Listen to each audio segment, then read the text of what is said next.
Hey guys, so we are back with Super Gifted, and we are on chapter 10, Super Phony, from the perspective of Donovan Curtis.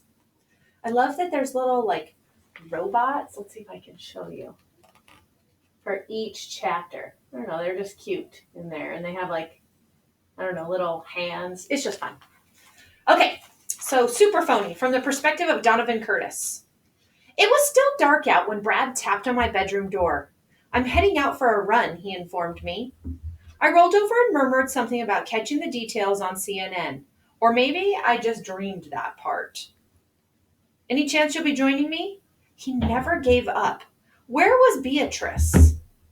Asleep? It was her job to protect me from her owner before the sun came up. I tossed my pillow at her usual spot on the floor. There was a canine squeal of outrage, an octave too high to be coming from Beatrice. I sat bolt upright just in time to see Candy wiggling out from under the pillow bomb, yapping excitedly. Brad barked a sharp command for silence, which might have worked if Candy had been a Marine. The puppy upped the volume, circling the room like a mad dervish. That jarred Beatrice awake, and she added her howling to the chaos. Listen, Brad, I pleaded. You can yell at Beatrice and me, but lay off Candy. He's just a baby. From down the hall, a new cry joined the chorus, the other baby in our house, Tina. Brad glared at me. Way to go, Donnie. I haven't done anything, I defended myself. I was sleeping. Do you ever listen to yourself? Brad asked. It's always I and me, but I know one kid in Hardcastle who isn't so self-centered. He always puts others first and himself second and is willing to risk his life to do what's right. My ears started to burn. I knew exactly where he was going with this. In the 5 days since last Saturday, the mysterious hero who saved the Mercury home had gone from uplifting human interest story to the town legend. You couldn't be anywhere in Hardcastle without hearing the name on someone's lips. From the school halls to the checkout line at the market to the Channel 4 news, it was all super kid all the time. Senior citizens discussed his great deed in cafes. Kindergartners played super kid in the park, sliding down slides, rescuing imaginary houses from imaginary disasters. Adults traded theories of who this star could be and why he was choosing to keep his identity secret. Yesterday, I actually overheard a mom telling her 2-year-old, eat your carrots and you'll grow up to be just like the super kid. It was like Batman lived in town. Better than Batman. Everywhere, there were people in Gotham City who didn't like him. Everybody loved Super Kid. It wasn't just Brad. Out of an entire super kid obsessed community, my family turned out to be the biggest fans. Did it hurt that I couldn't reveal myself to them? You bet it did. What made it even harder to take was that they used him against me, holding him up as a shining example of everything I wasn't. I was selfish. The super kid thought of only others. I was whiny. The super kid never complained. I was afraid of a little exercise. The super kid put his life on the line. Brad was constantly lecturing me. A workout routine is a commitment to physical fitness. I'm sure the super kid would agree with that. I knew for a fact that the super kid strongly disagreed. Honestly, I spent so much time biting my tongue that I'm amazed I didn't chew it off and choke on it. For the next hour, I struggled to get Beatrice and Candy settled while listening to Katie trying to calm Tina. Brad chimed in with updates. All right, little girl, it's 0530. Lights out, hit the sack. Or, eyes shut, on your 6, pacifier deployed, diapers secure. I almost laughed at that one, but swallowed the sound because Candy had finally drifted off, sprawled out in his usual position. Seriously, the only thing missing was the chalk outline from the police department. Diapers secure. Somehow I doubted that was appearing anywhere in the Marine Corps training manual. At last, the house was quiet again, except for me. I tossed and turned while everyone else slept. I got out of bed, padded down the hall to the bathroom, and flicked on the light. Brad sat on the lid of the toilet seat, still in his jogging clothes, snoring softly, holding his slumbering daughter against his chest. I rushed to turn off the light again, but it was too late. His tank commander's eyes, trained to be alert for sudden danger, were open and on me. He put a finger to his lips and whispered, "Just got her back down." I nodded, thinking of Candy. Baby humans and puppies weren't much different in that way. Once awake, they were ready for action.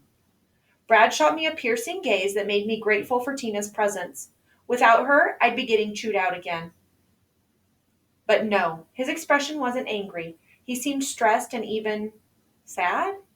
Everything okay, Brad? I asked in a low voice. He replied, I'm not good at this. It was the last thing I expected to hear. Going by Brad, Marines were good with everything. It was part of what made them Marines. What are you talking about? You got her back to sleep, didn't you? Because she cried herself into exhaustion. Outstanding. I shrugged. Whatever gets the job done. He heaved a sigh. When I'm deployed, I always know exactly what to do. In a potentially hostile situation, there are rules of engagement. If the tank breaks down, I'm ready for it. If the latrine backs up, there's a plan for that too. But here, with my own family, I'm lost. I guess the real world isn't much like the military, I offered. The real world isn't military enough, he complained. When you can take out a moving target 3,500 meters away, do you know how it feels to look at your own daughter and not have the faintest idea what to do with her? I was blown away. Brad came across as the most confident, capable master of the universe you could ever meet. But here he was, almost human, just like the rest of us. Well, you could try baby talk, I suggested. Goo goo gaga stuff and like that. It works for Katie. He looked disapproving. Verbal commands should be simple and concise and convey exactly what you want to communicate in as few words as possible. But you're not communicating, I reminded him. You're chilling, baby style. He actually seemed to consider my advice.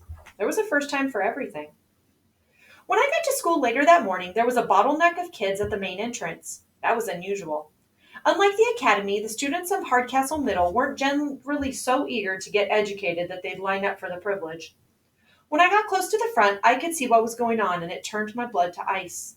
There at the door stood three adults. Principal Vierlander, Dr. Schultz, and Mr. Kaminsky, the driver of the tanker truck.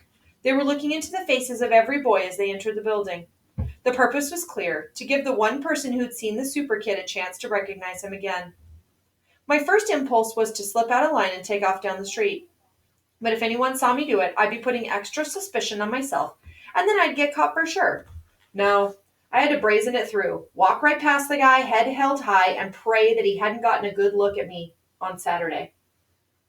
As we shuffled forward, a familiar gnawing spread outward in my stomach until my entire body was vibrating with it. I'd spent so much of my life cowering in terror because I'd done something awful. Now I'd finally done something good, great even, and here I was, still cowering. Chloe would have called that irony. She got straight A's in English. And then the driver's eyes were on me. My breath caught in my throat. My heart skipped a couple of beats. Then the eyes shifted to the kid behind me. Zero recognition. Hooray. I practically collapsed into the school, bowled over with relief. I made it.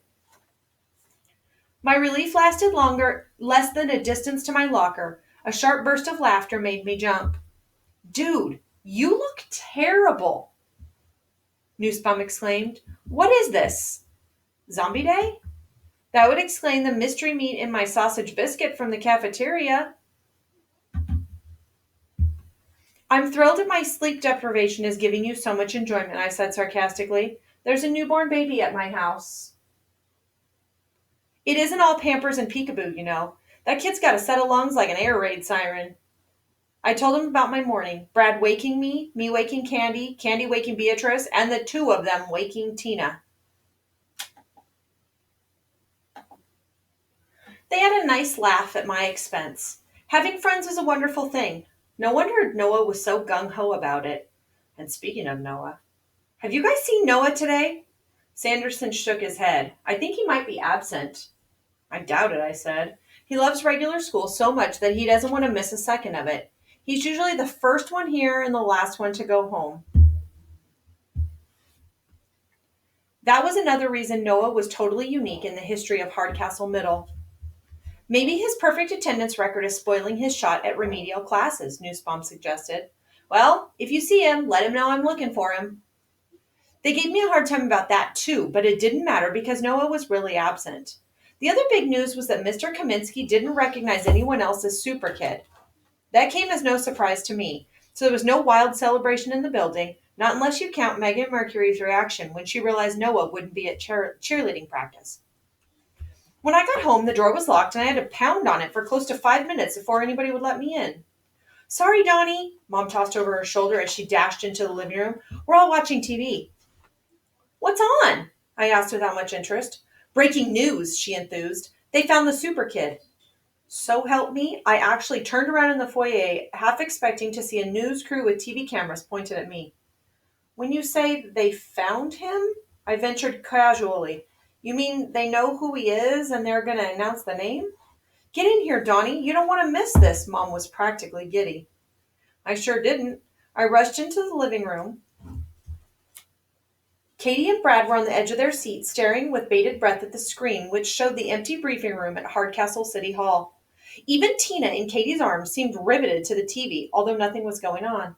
Ditto Beatrice, who seemed to pick up on the supercharged expectation that something huge was about to happen. Only Candy was immune.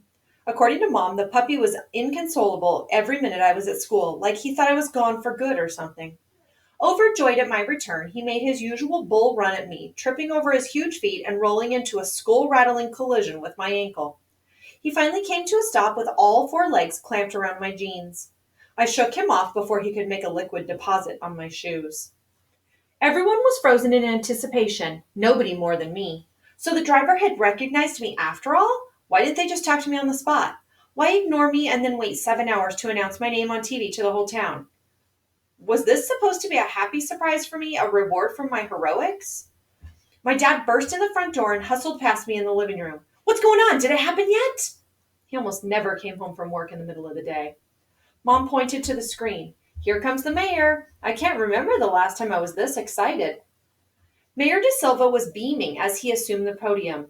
I know I speak for every citizen of Hardcastle when I say that we've all walked a little taller and felt a lot of pride since learning about an impressive young hero in our community. At long last, this remarkable teenager has stepped forward to receive our appreciation and gratitude. Super Kid, come on out here and get the applause of a grateful city. Wait, the kid was there? How is that possible? I was here. My relief was dwarfed by my bewilderment. This hero was a phony. Why would some random guy come forward and try and take credit for what I did? What was his angle? Obviously, he was looking for fame and glory and maybe some reward money. But wasn't that risky, knowing that the real super kid was out there somewhere? I mean, I couldn't come forward, but he didn't know that. He could go from hero to goat in the blink of an eye. Plus, he could get in serious trouble if he accepted a cash reward. You'd have to be really stupid to take a gamble like that. The impostor appeared in a doorway and took his place on stage beside the mayor. There he stood, basking in the cheers and the camera flashes. I nearly dropped dead right there in my own living room. Hey, Donnie, Dad piped up. Isn't that your little friend from Genius School? I couldn't answer. Noah Euclid. Mom fixed me with an accusing stare. Why didn't you say anything? This is news to me, too, I managed to stammer. Noah, what is he trying to pull? Did he think people would just take his word for it that he leaped into a moving truck? He couldn't run, not without kicking himself in the butt with his flailing heels. Man, he couldn't cross a schoolyard hopscotch court without tripping over the number 5. Anyone who'd ever seen his cheerleading routines would know that. Why would he expect anyone to believe him? He reached out into his pocket and pulled out a silver necklace on a broken chain. The TV camera zoomed in on it. It looked kind of familiar, but I couldn't really place where I'd seen it before. What have you got there, son? Said Mayor De Silva. Noah looked nervous as he shifted his praying mantis posture. This is the St. Christopher medal that was hanging from the visor in the propane tanker. It snapped off in my hand when I jumped in through the window and grabbed for the steering wheel. Oh no. I had totally forgotten about the St. Christopher medal. Why, oh why did I let him keep it? He said he just wanted it as a souvenir. How was I supposed to know he'd use it as Exhibit A to prove he was something he wasn't? Why was he doing this? So he could be a celebrity? He was already a celebrity at the academy. He could have been a titan just by doing his own homework and not working against his natural abilities. Noah went on to describe the events of last Saturday morning. He knew every detail because he'd been there watching me. And of course, he added all this extra science info like the density of liquid propane, the acceleration of a truck down the driveway pitched at 27 degrees, and blah, blah, blah. He sounded nerdy but also authoritative. Then the mayor took over again and said that in addition to this being a great hero, Noah was also the owner of the highest IQ in the history of Hardcastle. My brother-in-law shook his head in disbelief. I knew he was smart, but I never dreamed he had guts like that. You could learn a thing or two from him, Donnie. I learn new things from him every day, I said through clenched teeth. See, Tina? Katie cooed to the baby in her arms. That's your Uncle Noah. He's a hero. Tina gurgled and spit up a little. I racked my brain but couldn't remember my sister telling her daughter anything good about her Uncle Donovan. Next time he comes over, Brad decided, I'll talk to him about a career in the Marine Corps. Oh, perfect. Noah, whose lack of physical control sent one of his fellow cheerleaders to the emergency room, would be great behind the controls of an M1 tank. The press conference ended to tremendous applause, a lot of it in my own living room. I had to admit that it bugged me. Not just that Noah was taking credit for something I did. After all, it wasn't as if I could take credit for it myself. But how could my family be so quick to believe all this? They knew Noah. Worst, it was like they were comparing him to me. It went without saying that I wasn't as smart as Noah, but now I wasn't as bold, gutsy, and decisive either. Ditto noble, gallant, and self sacrificing. And his ability to make things happen, I couldn't even come close. Katie said, I can't believe I never saw that in Noah before. He seemed she searched for the right word. Dweeby, I suggested. Annoyed? I had others. Lying, double crossing, shifty, backstabbing, cerebral, she included. Inner strength, that's what it is, Brad chimed in. A hidden reservoir he can tap when things are really desperate. Mom said, Such a wonderful boy. What's wrong with you, Donnie? How come it's been so long since he's been over? Noah's pretty busy these days, I explained. He's joined the cheerleading squad. Seriously? Brad echoed, struggling to fit cheerleading into the role he pictured for Noah in his beloved corps. Pom-poms clashed with dress blues. Relax, I soothed him. Noah might be the worst cheerleader in the history of the world. He won't be shaking his booty for the Dallas Cowboys anytime soon. I'm sure Noah is just fine, Mom said pointedly.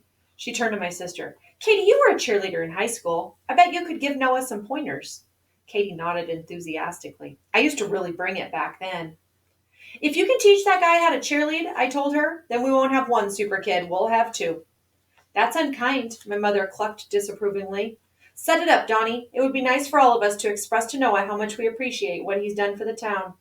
And it'll give Tina a chance to spend some time with her favorite uncle, Katie added. I took that personally. My father shook his head. Could it be someone finally coming to my defense? He announced. I just can't believe the super kid would be friends with a guy like you. I called Noah all afternoon and well into the night. Again and again his voicemail came up. I'm unable to take your call for any one of the hundreds of thousands of possible reasons precedented by chaos theory, so leave me a message at the beep. It's Donovan, I snapped after the tone. Call me. He never did. I gave up on the phone and went over to the Euclid's house. The place was jumping. When I got there, Noah was taking a call from our state senator. I actually had to wait behind the owner of Hardcastle Lanes. He'd been there for an hour, he said, waiting to get his picture taken, handing Noah a giant coupon, awarding the entire Euclid's family free bowling for life. According to Noah's dad, it had been going on all day. Local business people lining up for a photo op, shaking hands with the super kid. Eventually, I snuck back in the back door and cornered Noah when he was on his way to the bathroom. He seemed genuinely thrilled to see me. Hey, Donovan, guess what? I don't have to guess what, I hissed. I know what. The whole town knows. What I don't know is why would you do such a thing? He seemed mystified. I did it for you. For me? How do you figure that? You were so scared that someone might figure out it was you, he explained. Logic dictates that no one will look for the super kid if the super kid has already been found. And now you're safe. I was honestly and truly speechless. I heard a lot of brilliance from Noah and a lot of stupidity too. This seemed to be both at the same time. You're welcome, he nodded sincerely. Yeah, great, thanks, I stammered. It's just that, well, what if nobody believes you? No sooner were the words out of my mouth than I realized what an idiotic question this was. Everyone believed him already. How else could you explain the lineup downstairs, the press conference with the mayor, and the love fest in my living room? Why wouldn't they believe me? He asked. Where would you even start? From the vaulting horse they had to be thrown over my performance as a cheerleader, there was no bigger klutz than Noah. And klutzes couldn't dive in through the windows of moving trucks. Didn't he think that sooner or later someone would connect the dots? Then again, this was the guy who believed you could learn to be a wrestler from YouTube, so maybe I had my answer. He went on. I have the driver's St. Christopher medal. I was there, so if anyone asks questions, I know exactly what happened. I fell in the pool too, so my parents can confirm that I was wet when I came home that morning. It's foolproof. I looked him up and down, tracing the arc of his praying mantis posture. Oh, that kind of depends on your definition of fool. And now that you don't have to worry about being caught in hashtag's neighborhood, he finished, it's the least I can do after all the help and support you've given me since we met. He was 1,000% serious and 1,000% convinced that he was doing me a great favor. It was a ridiculous sham, but what choice did I have other than to go along with it? Noah getting found out meant me getting found out. And since the whole story was so huge now, it would put 10 times the attention on Beatrice being a dangerous animal. I was stuck with it. My only hope was to coach Noah into acting like the hero he was supposed to be. We were partners in the biggest lie since I'd pretended to be in the gifted program. Someone once said, the truth will set you free. That was so wrong. All it could do was sink us. All right, there it is. I'll see you tomorrow.